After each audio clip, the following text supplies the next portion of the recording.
Doctor Luis, ¿qué tal? Bienvenido al programa. Buenos días. Muy buenos días, ¿cómo están? Muchas gracias por la invitación. ¿Cómo está la situación en el distrito? Usted, para hacer un resumen, usted había presentado un requerimiento porque se había vulnerado su derecho a elegir y ser elegido y se declaró nulo en primera instancia, luego en la apelación aparentemente le dieron la razón a la supuesta ganadora de Renovación Popular en el distrito y usted presentó una acción ante el Poder Judicial. Hasta ahí teníamos un poquito ya la historia más o menos clara. ¿Cómo está la situación ahora en el distrito? Bueno, en realidad lo que ha pasado en el distrito del Lince, sinceramente, es una vulneración a la democracia, avalado, hay que decirlo, por el Jurado Nacional de Elecciones y la OMP. Lamentablemente, el concepto de democracia en algunos partidos políticos, en este caso como Renovación, solamente es cuando les conviene y no son demócratas a tiempo completo. Eso tengo que decirlo, ¿por qué? Porque realmente es gravísimo que no pongan a un partido político. Y eso en realidad, de acuerdo a a la ley actual, efectivamente ha de alguna forma hecho que los resultados de la elección se vean alterados. Sin embargo, lo que ha pasado es que lamentablemente el jurado no ha hecho valer la ley tal cual estipula, y de esa manera pues ha hecho pasar este resultado. Sin embargo, después en el acta de proclamación de resultados, una vez más el jurado ha sacado a la lista de Avanza País como inscrita y lo ha sacado con 0 votos, lógicamente, porque como nadie pudo votar por nosotros, lo sacó con 0 votos. Esa proclamación de resultados también fue apelada. Dicho de paso, tengo que decir que en primera instancia volvieron a darnos la razón y a indicarnos que efectivamente acá hay una vulneración del derecho a elegir y ser elegido, tal cual dice la resolución. Y bueno, el Jurado Nacional en segunda instancia volvió a desmerecer argumentos jurídicos con el simple hecho de que ellos son la última instancia. Una consulta, entonces, viendo que en primera instancia les dieron la razón y que luego ha cambiado esto y mencionó a la OMP y el Jurado Nacional de Elecciones, ¿los podría calificar a ambos como que han sido cómplices de permitir esto, de que se vulneren el derecho al voto y a ser elegido también? ¿Esa sería la definición? Mire, en realidad en el tema de la OMPE, directamente hay que decir que ahí, si es que no hablamos de vulneración de derechos o complicidad en sí, no es el término exacto, sino que ahí ha habido un error garrafal. Un error garrafal que debieron haber en su momento admitido, ¿no? Y subsanado, el cual no se hizo. Lamentablemente el derecho ya fue vulnerado. Y el Jurado Nacional de Elecciones, en realidad, en primera instancia, saca una resolución inclusive que hace un análisis de la línea del tiempo y cómo son las prevenciones de la OMPE ante cualquier suceso de este tipo. Y lamentablemente, el señor Salas Arenas, mediante una resolución la cual no tiene un sentido lógico jurídico, solamente determina que la última instancia son ellos y hay etapas precluyentes, lo que me parece muy controversial, porque en realidad nosotros no pedíamos que se regrese en ninguna etapa, sino que se anulen las elecciones en su totalidad, de acuerdo a la ley, la cual, bueno, ellos han ni siquiera mencionado. Ahora, en resumidas cuentas, ¿hay o no hay nueva autoridad en este momento? ¿O el proceso está detenido hasta que no se resuelva esta controversia jurídica? Mire, en realidad, al día de hoy, efectivamente, el jurado ya entregó credenciales al Partido Renovación Popular en Lince. Ya les entregó hay que decirlo, que efectivamente el jurado es el que decide quién es, y aparentemente sin importar los derechos, importar la ley en sí. Pero bueno, el tema al día de hoy es que sí, ya fue proclamada. Sin embargo, yo he presentado acciones legales nacionales y también internacionales. Es más, la Corte Interamericana de Derechos, ellos ya han hecho un pronunciamiento indicando que la apariencia de buen derecho existe en nuestro caso y nos han pedido una ampliación de una argumentación que se podría interpretar como una inadmisibilidad, se podría interpretar. Y esto yo creo que en los próximos días, más o menos a fin de este mes, podríamos tener un pronunciamiento real. Ojo que allí, en esta etapa, estamos denunciando al Estado peruano para que haga cumplir con la ley a sus entidades estatales, ¿no? Como en este caso sería el jurado y como en este caso sería la OMPE, ¿no? Esto marca un precedente jurídico, sobre todo en el aspecto del tema electoral, porque se supone que el Jurado Nacional de Elecciones y sus organismos electorales que deberían dar elecciones limpias y transparentes y que se ajusta al derecho a la ley electoral, hoy por hoy se ve cuestionado por este caso, y entiendo que en algunas otras jurisdicciones también hay controversia en Puente Piedra y algunas regiones del país.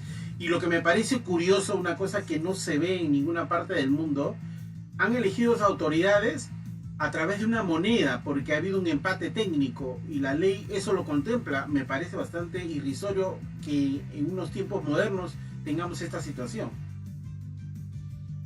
Bueno, en realidad, en el Perú, dicho sea de paso, para entrar un poco más al tema de fondo, creo que la reforma electoral es muy importante, ¿no? Sí. Estamos ahorita hablando de vacancias, suspensiones, pero al final después de esto, ¿qué es lo que nos viene, no? Pero en el tema netamente en Lince, bueno, y en todo el Perú, en realidad, el único trabajo y el motivo por el cual existe el Jurado Nacional de Elecciones es para hacer valer la voluntad popular. Y en realidad, si es que no aparece un logo, efectivamente, pues no se respetó la voluntad popular. Y es más, dicho sea de paso, la ley específicamente dice que para anular una elección tiene que haber una falta grave, y esta falta grave tiene que, de alguna forma, alterar el resultado de las elecciones. Sin mayor análisis jurídico, ni ser un gran jurista, tendremos que analizar que el hecho de que no esté una persona o un partido en este caso, efectivamente pues altera el resultado, ¿no? Y independientemente, inclusive, ni siquiera pensando que de repente la opción que yo representaba podría haber ganado, sino que simplemente de repente la persona que ganó podría se podría haber visto afectada con mi participación y se puede inclusive ganar otra agrupación política. Uh-huh. Y aquí lo más grave es que la democracia de los partidos tiene que fortalecerse. Ningún partido se pronunció al respecto. Simplemente los candidatos... ¿Cree que tuvieron miedo de una respuesta quizás no completa del Jurado Nacional o de la OMPE, o simplemente por qué considera que no tomaron una opinión personal o como partido sobre esta situación, ¿no? Porque esto también afecta, ¿no? En general, si le pasa a otra persona también, ¿no? En futuro. Pues tenemos el ejemplo de Renovación Popular con López Aliaga, que vio que su símbolo, según de acuerdo a lo que él interpretaba, no estaba un color intenso como él deseaba, y ya había salido a decir que es fraude, ¿no? Entonces, bajo ese punto de vista, yo siempre lo he dicho y lo sigo diciendo, que hay que ser demócratas a tiempo completo y no part-time. Y en realidad aquí las agrupaciones políticas debieron haber asumido, porque hay que ser respetuosos del Estado de Derecho, de la igualdad, pero sobre todo de la Constitución. Y en este caso algo tan importante como es la democracia participativa, que es el voto de todos los ciudadanos, ¿no? Sí, doctor Luis, en esa misma línea que menciona ya para finalizar con el tema de las elecciones del INSE, usted mencionó que había acudido también a la Corte Interamericana y a esos organismos internacionales. ¿Esto es básicamente para que reconozcan, para que den un pronunciamiento sobre esto y quede como un precedente, o es otra forma de quizás de darle mayor mérito a lo que ustedes han presentado, como para que diga, ok, hemos presentado esto, hemos tenido las pruebas necesarias para que el proceso se anule, pero a pesar de ello no se ha cumplido? ¿Es más o menos así, o simplemente para que haya un precedente ya mucho más efectivo para el futuro, doctor Luis Flores? No, o sea, yo he presentado en el ámbito nacional los trámites que corresponden, y en el internacional.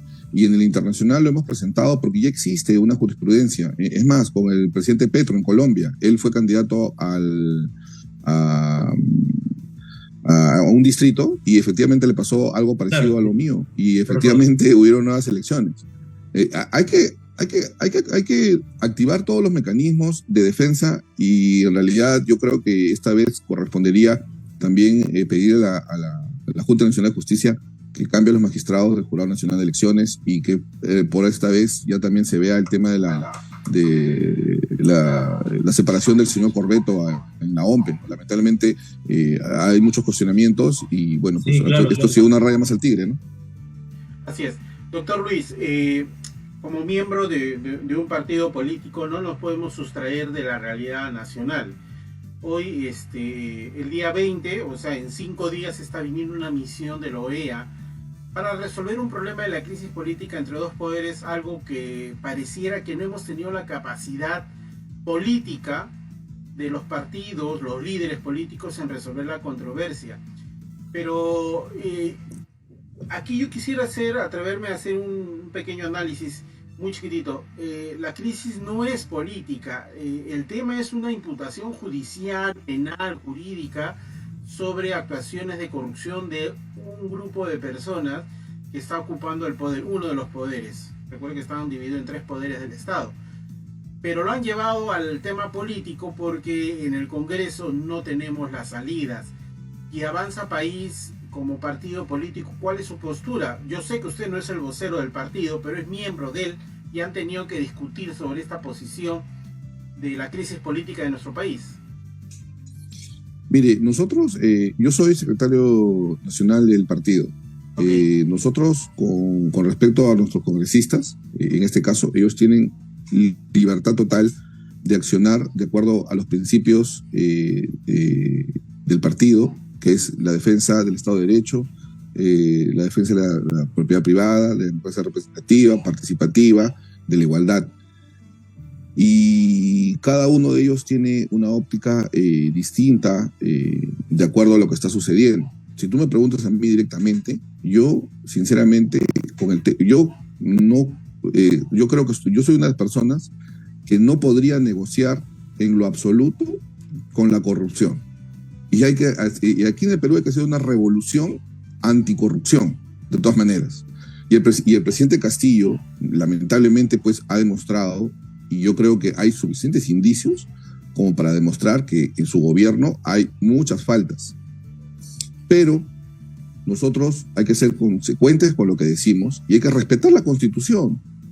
Y aquí, la única salida constitucional, si queremos la salida de Pedro Castillo, se llama vacancia. Uh-huh. En mi opinión, no hay ninguna otra más que esa. Y aquí, pero no tenemos los votos en el Congreso, doctor. Es la gran cuestión, ¿no? Es que lamentablemente, y hay que decirlo, el presidente Castillo ha sabido negociar muy bien con otras agrupaciones políticas. Pero ¿no? Yo diría más que Castillo ha sido cerrón, ¿ah? Porque no creo que el señor Castillo tenga esa habilidad de poder ir a negociar con... Bueno, quien fuese, quien lo haya hecho, la realidad es que... Básicamente son varias personas, ¿no? El presidente ya vi más seguro, ¿no? Han negociado muy bien, y efectivamente eso lo mantiene a Castillo, y hay que decirlo. Y aquí, y ahora ya que lo has preguntado, también hay que decir que el tema de traición a la patria es un total despropósito. En mi opinión personal es un total despropósito. Porque acá estamos hablando de que simplemente una opinión, bueno, ya claro, de un peruano, es traición a la patria. No. Más bien han debido, el Congreso tiene la potestad de interpretar la ley. Han debido de repente ver la forma de que la acusación de la fiscal... en esa forma de explicarlo, ¿no? O interpretarlo, ¿no? Pero a ver si me permiten en esa línea que usted ha dicho sobre traición a la patria. Ayer en Canal N, Ernesto Blumen, miembro del Tribunal Constitucional, hizo un análisis jurídico constitucional muy interesante, donde mencionaba 2 artículos de la Constitución, donde dice que todos los peruanos, sin excepción, más allá del cargo, tenemos la obligación y el derecho de defender nuestro territorio nacional, aéreo, marítimo y todo eso. Entendiendo esa lectura, yo también me pongo a evaluar, digo, bueno, sí, pues tiene razón. La traición de la patria a la patria no solo es por la declaración, o sea, no es la intención, tenemos que defenderla. Entonces yo considero que el señor Castillo ya no es un error, porque él es el primer funcionario del Estado y él tiene que defender la política internacional del país.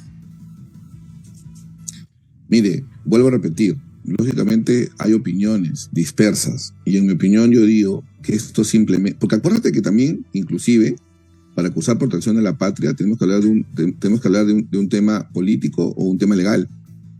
Okay. O sea, recuerda eso. Y en el Congreso en el informe final han hecho una mezcolanza allí. Y es más, se habla de tentativa, o sea, no es un hecho consumado. Y es más, hay que ir a la raíz del asunto. Claro, por eso yo digo... Hay muchas inconsistencias en ese artículo. Claro, y Pedro Castillo, ¿qué es lo que dice? Él dice que efectivamente, o sea, él tiene de repente una idea, pues, un concepto de hermandad altiplánica, que fuese yo, totalmente equivocado, lógicamente. En la vida, pues, nosotros, o él, o ningún peruano, como tú dices, podría hablar sobre la soberanía del país. Y él, aparte de eso, habla de un referéndum, inclusive. Es una tentativa de querer llamar un referéndum. O sea, en realidad, yo pienso que esto es un despropósito. Por eso hay que ser claros. Yo realmente tengo que decir hoy día que yo estoy en contra del gobierno de corrupción de Pedro Castillo. Claro. Y yo soy, y como yo me considero un defensor del Estado de Derecho y de la Constitución Política, también tengo que decir que el tema de la transición de la patria es un despropósito. El Congreso, creo que en esta Constitución se está equivocando, y en todo caso debieron haber ahondado el tema de la fiscal de la Nación. Exacto. Denuncia, la denuncia constitucional, ¿no? Exacto. Y de ahí hacer una interpretación para que de repente sí se le pueda investigar a Castillo, claro, y en este caso acusar también a Castillo. Eso podría haber sido algo jurídicamente posible. Te impide poder acusarlo por solamente 4 supuestos. Y ayer que estaba con Rosa Bartra me decía, pero Percy, hace años venimos discutiendo, planteando discutir el 117 para poder ampliar el tema. Vuelvo a repetir, por eso nosotros en realidad, primero, aquí esta discusión entre Ejecutivo y Legislativo va a dar para rato, y yo creo que tal vez no hay una solución entre ellos en sí, pero acá la solución real en el país para esta confrontación, necesariamente del Congreso tiene que salir la reforma política, necesariamente, y hablar de esos temas. Eso va acompañado con la vacancia, claro, ¿no? O sea, van de la mano, ¿no? Se tendría que discutir, hasta el momento no se ha discutido.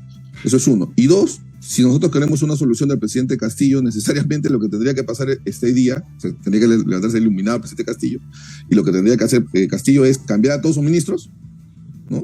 Poner gente que efectivamente tenga capacidad de gestión, que sepa en realidad lo que el Perú necesita, y llevar a cabo los grandes proyectos que en realidad necesitamos. En el Congreso, hasta el día de hoy, no hemos visto ningún debate, ¿no?, alturado o como se paran peleando últimamente, en el cual discutan las reformas de educación, es más, ni siquiera eso, hablemos de seguridad ciudadana, cómo fortalecemos a la Policía Nacional del Perú. Ni siquiera se ha hablado de eso. Entonces, sinceramente, yo vuelvo a decir que hay que ser defensores de la democracia, hay que ser claros, y hay que decir, porque no creo que nadie esté de acuerdo con un gobierno corrupto. Y nosotros hay que ver la reforma anticorrupción que necesitamos. Y para mí, efectivamente, el presidente Castillo tiene grandes indicios. Lamentablemente, la Constitución está creada con un vínculo en el cual defiende la investidura presidencial. Se debería reformar, ¿no? En todo caso, que era lo que se mencionaba, o sea, reformar algunas cosas y dentro de ello el artículo 117, para que, por ejemplo, este precedente del presidente, que probablemente tendría indicios de corrupción, que en la historia no vuelva a pasar con otros, porque, o sea, si con otros encuentran algo así, al toque pueden investigarlo más rápido, ¿no? Y ya no queda este precedente de que sí hay esta salvaguarda que lo protege, ¿no? Claro, es que lo que pasa es que también hay que decirlo bien, hay que decirlo claro, o sea, al decir indicios, decimos que de repente... Bueno, presunción, ¿no? Muy evidente, ¿no? Claro. Y lógicamente también todo peruano es inocente, se le pone lo contrario. Exacto. Pero sin embargo, en el gobierno de Pedro Castillo, pero hechos todo indica, o sea, claro, exacto, o sea, indica en realidad. Entonces, por un artículo de la Constitución mal redactado o mal pensado, no vamos a aguantar a una persona 5 años de corrupción, de mala gestión, de malversación de fondos, y etcétera. Eso no lo podemos permitir, no lo debemos. Pero yo le pregunté esta parte que acaba de decir usted a Vitocho Belaunde, y me dijo, cuando se redactó, porque él participó en la redacción de este artículo, de varios de los artículos, no se contemplaba la figura de Odrebrecht, Ollantumala, PPK, Vizcarra. Percy, pero escúchame una cosa. Tú estás hablando del señor Vitocho, el señor de la repartija. Ajá. El señor que efectivamente estuvo en el tiempo de Odebrecht y no sé correctamente, pero de alguna forma permitieron que todo eso suceda, y que en este momento gran parte de lo que está sucediendo comenzó con gestiones de ellos. Ok. Doctor Ruiz Flores, justo en esa figura que hablamos, del presidente, el que se sigue excusando, el que se victimiza. Está también esta figura olvidada de la señora Dina Boluarte. Escuchamos hace mucho tiempo que el Congreso insistía, ¿no?, en también sacarla, ahora con esta inhabilitación. ¿Qué está pasando con la figura de Dina Boluarte? Y se lo digo por qué, porque hace varias semanas tuvimos a congresistas que nos dijeron, bueno, algunos de mis colegas ya han hablado con la vicepresidenta para que salga Castillo y asuma ella, porque nosotros hablamos con ella mejor que con Castillo. ¿Qué está pasando con la figura Dina Boluarte? ¿Efectivamente usted piensa que ya han acordado para que es la que siga después del presidente? ¿O No, cree no, que hay o otros por medio? no es que hayan acordado con ella, Constitución. Por eso, pues, hay que seguir una línea. Hay que defender el Estado de Derecho y defender la Constitución. Constitucionalmente, ante la salida, por lo que fuese de Castillo, le corresponde a Dina Boluarte asumir el cargo presidencial. Constitucionalmente, Claro. pero moralmente, la Eso me señora refiero. Dina Boluarte No es segundo también punto. es parte de este gobierno de corrupción. Y hay que No es decirlo peligro, claramente. Sí. Por supuesto. Entonces, aquí hay que tener bien claras las cosas y hay que hablar claramente, porque lamentablemente en el Perú, por miedo, por lo que fuese, así como decía hace un momento, no sé si usted tuvo, parece, no querían reclamar por miedo. No, es que acá las cosas hay que decirlas claras. Acá, lamentablemente, en el Perú, hemos olvidado el objetivo social relevante, que es el bienestar de todos los ciudadanos peruanos, de todos los compatriotas a nivel nacional. Acá han querido decir que porque Castillo de repente tiene rasgos distintos a otros, etcétera. Tonterías. No, señores. Acá no es un tema de que el señor venga de un tema humilde, no. Aquí el señor Castillo ha tenido temas de corrupción muy graves que poco a poco se van destapando semanalmente, creo todos los domingos tenemos un tema nuevo. Ese es el tema. Pareciera que fuéramos al cine al estreno. Doctor Luis, muchísimas gracias. Se nos agotó el tiempo. Siempre es un placer y un gusto tenerlo acá en el programa. Muchas gracias. Esperamos tenerlo más adelante para nuevas noticias sobre el Instituto del INSE. Muchísimas gracias y nos vemos el día de mañana. Cuídense. Ustedes, muchas gracias.